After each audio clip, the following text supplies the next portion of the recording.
2வது எல்லா ஃபேமிலிஸ்க்கும் நான் ப்ரிப்பேர்ட்னஸ், அதாவது ம். ஃபினான்ஷியல் ப்ரிப்பேர்ட்னஸ் அப்படின்னு ஒரு 3 பாயிண்ட் சொல்ல விரும்புறேன். முதல்ல உங்களுக்கு ஒரு எமர்ஜென்சி ஃபண்ட் கிரியேட் பண்ணுங்க. அதாவது 1 மாசம் எவ்வளோ செலவாகுதோ, அந்த ஓகே. செலவு தொகைக்கு ஈக்குவலன்ட்டான அமௌண்ட்ட ஃபர்ஸ்ட்டு 1 வருஷம் கஷ்டப்பட்டு சேருங்க. அந்த காச உங்க பேங்க்லயே ஒரு எஃப்டியா போட்டு வச்சுக்கோங்க.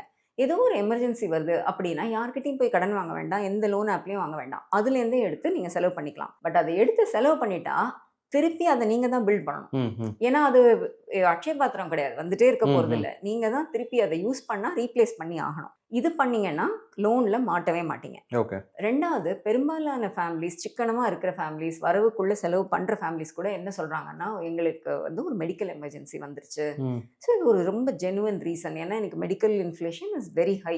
நீங்க உயிர காப்பாத்தி தான் ஆகணும். இல்ல ஒரு நார்மல் ஆக்சிடென்ட் ஏதோ ஒரு சின்ன சர்ஜரினா கூட நீங்க செலவு தான் ஆகுது. ம். அப்போ ஒரு 3,00,000த்துக்காவது ஒரு medical insurance cover for the family எடுத்து வைங்க.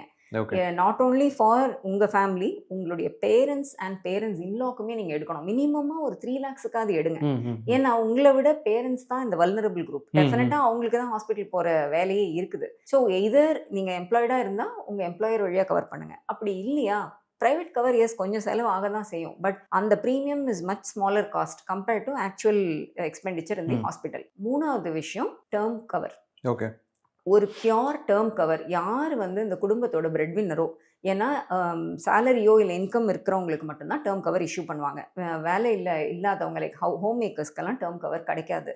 அண்ட் மோரோவர் இந்த பிரைமரி பிரெட் வின்னர் தவறிட்டா அந்த குடும்பத்துக்கு ஒரு இழப்பீடு தொகை வேணும் இல்லையா? ம். அதுக்கு நீங்கள் ஒரு பியூர் டேர்ம் கவர் எடுங்க. உங்களுக்கு என்ன அமௌண்ட் எலிஜிபிளோ நீங்கள் போகலாம். அதாவது 50 லேக்ஸ்னா 50 லேக்ஸ்க்கு எடுத்துக்கோங்க. 1 crore 1 crore எடுத்துக்கோங்க. நான் இன்சூரன்ஸ் கட்டுறேன், எனக்கு அதுலேருந்து திரும்பி என்ன கிடைக்கும் அப்படின்னு கேட்காதீங்க. பிகாஸ் ம், ம், அதெல்லாம் வேற ஸ்கீம். ம். இந்த ஸ்கீமோட பர்பஸே வந்து அந்த பிரெட் வின்னர் தவறிட்டா அந்த குடும்பத்துக்கு அந்த ஃபுல் தொகை போய் சேரும். அந்த குடும்பம் அதுக்கப்புறமா அவங்க ஃபினான்ஷியலாக ஸ்டாண்ட் அலோனா இருக்கலாம். அதுக்கான ஒரு அப்ஜெக்டிவ் தான் இந்த பியூர் டேர்ம் இன்சூரன்ஸ். ஸோ அதையும் எடுங்க. இந்த 3 விஷயத்தையும் ஒரு குடும்பம் இது வரைக்கும் பண்ணல அப்படின்னா, அவங்களுக்கே எச்சரிக்கை சைன் தான் குடுக்கணும் நம்ம.